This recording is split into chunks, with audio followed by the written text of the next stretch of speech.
All right, so welcome to another episode of Mr. K is Wrong. This is actually episode 10, and today we're going to be debunking more memes that involve Trump, Epstein, and LGBTQ plus myths. So, who is Mr. K? He's somebody that I knew back in my high school days. He was older than me, and he was a conservative leaning Republican. And basically, this whole podcast is about debunking his Facebook memes. And this time, I'm going to be using ChatGPT again. And the reason for that is not only am I lazy, but the reasoning is if ChatGPT can debunk, some of his claims, then it just shows that they're lousy memes that he's posting or lousy statements. And this time it's no different. So I had asked ChatGPT, can you debunk these right wing memes?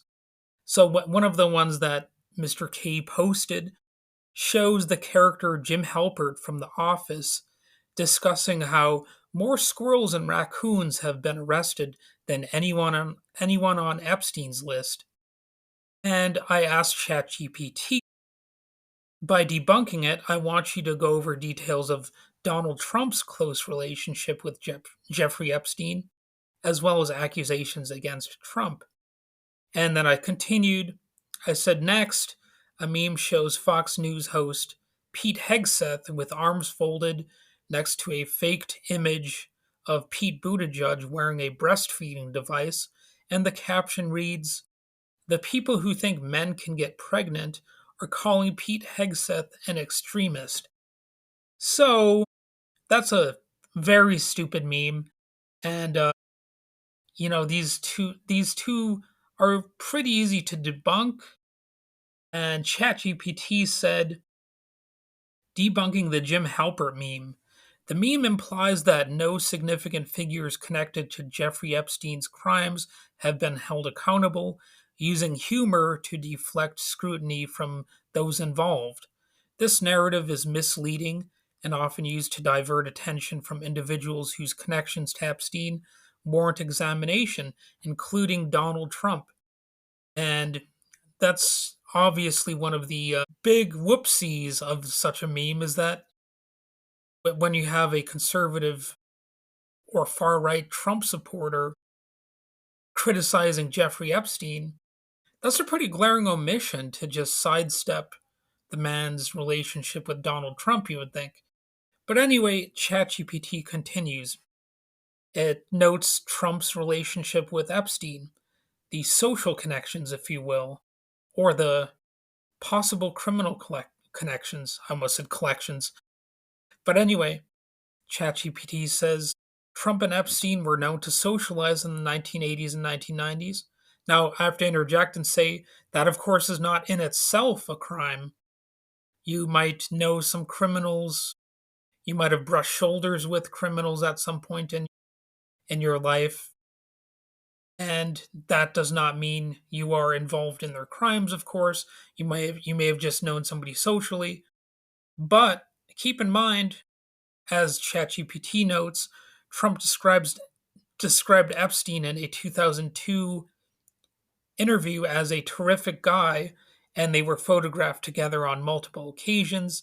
They both attended parties in Florida and New York, some reportedly involving underage girls. And then there are the Mar-a-Lago allegations. Uh, Virginia Goof, or is it Jeffrey? I don't know how that last name is pronounced, but anyway, an accuser in Epstein's trafficking operation claimed she was recruited in the Epstein circle while working at Trump's Mar-a-Lago club as a teenager. So that's something that, the meme failed to take into account, of course. Then you have certain legal allegations. ChatGPT notes that in 2016, a lawsuit later dropped alleged that Trump and Epstein sexually assaulted a 13 in 1994. While this claim remains unproven in court, it highlights how these associations are not just circumstantial.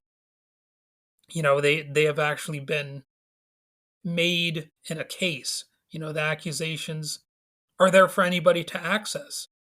So then there's a fact that actually there has been accountability and arrests.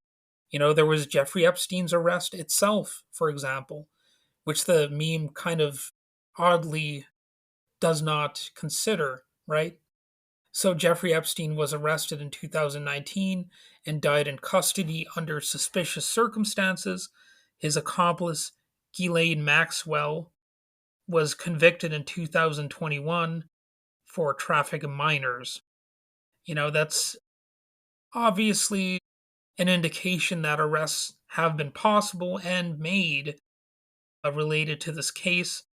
Now, it is true that obviously there might be more arrests that could have been made, but these are the ones that we know of, right?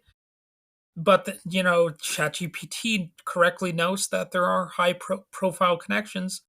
While no exhaustive list of Epstein's associates has been prosecuted, figures like Bill Clinton, Prince Andrew, and Alan Dershowitz have faced scrutiny for their ties to him. Trump's involvement, despite his public distancing after 2004, deserves closer attention given the numerous documented interactions. By claiming no one from Epstein's circle has been held accountable, the meme misrepresents ongoing investigations and minimizes the importance of public figures, including Trump, facing scrutiny. You know, it's one thing to say that, nothing has happened, but you should include the fact that there has been some scrutiny, and of course, some people were arrested for it, including Epstein and Maxwell. So, what about the second meme, debunking the Pete Buttigieg versus Pete Hegseth meme? So, as ChatGPT notes, this meme falsely portrays Pete Buttigieg, the U.S. Secretary of Transportation, using a photoshopped image of him wearing a breastfeeding device, a frequent target of mockery among those criticizing LGBTQ rights and gender discussions. Meanwhile, Pete Hegseth, a Fox News host, is positioned as a reasonable contrast by those advancing traditionalist views. Now, what does traditionalist mean in this case?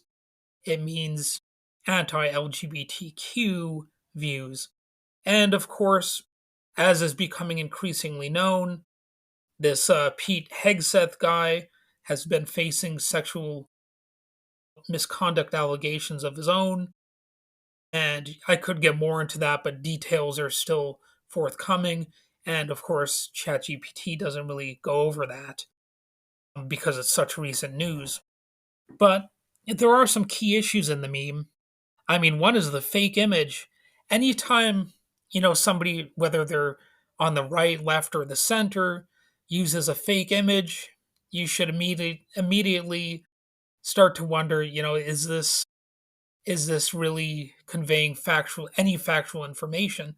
And in this case, it pretty much is not, because the whole image is fake of Pete Buttigieg. He never wore that breastfeeding device, and the idea that he's the clown when they are the ones creating the fake image is just preposterous. He's not transgender, for one thing. As far as anybody knows, he's not. I mean, that's a huge lie right off the bat. It pretty much debunks itself. So it's it's really a photo of Buttigieg wearing a lie, in a way that the far right put on him. But that fake breastfeeding device thing has been widely debunked as a doctored image. Buttigieg has publicly embraced his role as a father alongside his husband, but there's no evidence he used such a device. There's no evidence that he's transgender or anything like that, And The right wing's obsession with trans people is it's just so odd. It's a relatively minor issue. I mean, trans people are just like anybody else in many key respects. There's just that one thing that makes them a little bit different, but you have to hyper focus on that, vilify them, and of course lie about them, as is the case with this meme. And it's not like trans people are perfect. you know, and they are different in some respects from somebody like myself. But being different doesn't necessarily make you a villain, right? It's one of those things that the right is obsessed with. They want to make all of these differences seem like they're acts of villainy when of course they're not. And of course they really want to exaggerate, the distinctions between sex and gender. And of course there are some distinctions that can be made, but why exaggerate them? It's not like if you have a gender neutral bathroom, women are going to be assaulted left and right. That's just not happening. There are already gender neutral bathrooms in existence. For example, I was just in one yesterday, in fact. So, the idea that all trans people are dangerous or something like that, it's pretty easy to debunk, especially if you know any trans people. Of course, you can find people who are heterosexual who are trans. You can find gay people who are trans. It's one of those things that there's no single type of trans person. I've met some of them. I have a cousin who's trans. I've had coworkers who were, and it's not like I met these people all at some sort of special trans club or something. It's just through random circumstance in life. Statistically, they say that they're rare people, but I've met enough people like that just through random circumstance in my regular life. So it's giving an indication that these people are maybe not everywhere, but they're way more common than the statistics would have you believe, right? So it's just one of those things that's kind of crazy that they want to belittle this group. And of course, just like with immigrants and crime, what they'll do is if they can, they'll find one instance of such a person committing a crime, whether it's murder or something sexual or whatever, and they'll act as if everybody in that group is guilty of that crime. But they won't do that for like Christians, of course, right wingers, men, heterosexual men, of course. That's where they'll draw the line and say, oh, if one person in that group commits a crime, then not everyone in that group is responsible for it. But what do you know if you're in some hated minority group, suddenly everyone is responsible for every individual member's behavior of that group. So it's definitely hypocritical, it's stupid, and all of that stuff. So ChatGPT next gets into the men and pregnancy aspect. The men can get pregnant trope is often misrepresented. Advocates for trans rights highlight that transgender men and non-binary individuals who retain reproductive capabilities can become pregnant. This is a nuanced medical and social discussion distorted for mockery in the meme. And that's true. Like there is a difference between sex and gender. And there are in fact people who do have traits of both sexes. That's called intersex. It does happen. Now, I don't know exactly how common it is, but it is more common than some people out there would think. So the meme also overlooks Pete Hegseth's extremism, as ChatGPT notes. Hegseth has downplayed the severity of COVID 19. He dismissed climate change concerns and amplified far right cultural grievances, including exaggerated claims about pretty much everything that the far right will complain about. And it's often rooted in exclusionary ideologies, neo fascist ideologies, I will say. even though that was in ChatGPT's language. And it continues, it notes that his positions on LGBTQ plus issues reflect a broader attempt to villainize inclusivity and mock progressive family structures. And of course, it's not just about family structures, it's about mocking them individually too, suggesting that there's nothing whatsoever legitimate about these people, if they're trans or in the LGBTQ umbrella, is to make them seem like they're not even humans with their own interests, concerns, or, you know, mundane daily lives. It's the same thing that they do with the quote unquote illegal immigrants. They make it seem like that's the only thing about them. They're not humans other than that. And they'll treat them as if they're all murderers, all thieves, all rapists, what have you. That's just how their minds work when it comes to these discussions. You have to vilify them every step of the way. You can't allow the option that they're even human beings with details of their lives that are non-criminal or just normal. So this meme conflates unrelated topics. ChatGPT continues using fabricated imagery and reductive logic to trivialize discussions about gender, parenting, and inclusivity. By elevating Hegseth as a counterpoint, it attempts to legitimize divisive rhetoric under the guise of common sense. Now, that's very well phrased. Couldn't have put it better myself. And it continues, both memes aim to distract from legitimate issues, Trump's ties to Epstein and LGBTQ plus inclusion, by distorting facts or creating false equivalencies. Addressing them involves correcting misinformation or disinformation. I'll add that little note because there is a difference between misinformation and disinformation. Misinformation is more accidental, disinformation is more intentional. But anyway, I'll I'll go back. Addressing them involves correcting misinformation and refocusing on the broader societal implications these topics hold. And of course, that's really what this boils down to. They don't want us to actually understand these topics.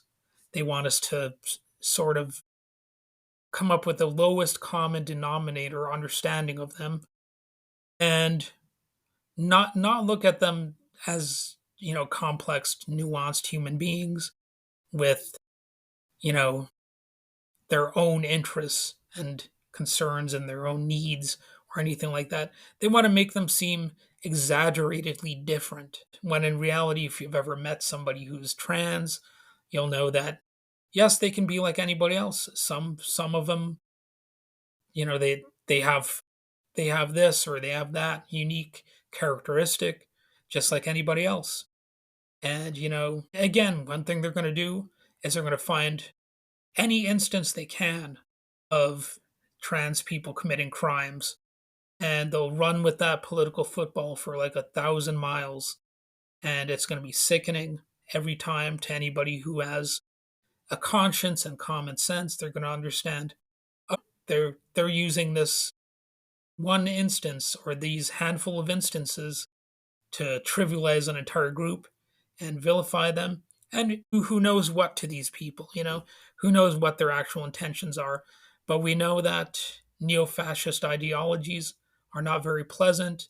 They want to harm people. They also just want to control and manipulate people so that certain groups are elevated to almost godlike status and others are just constantly trampled upon. And, hopefully common sense will prevail, nuance will prevail, and memes like this will just be obliterated by common sense and truth.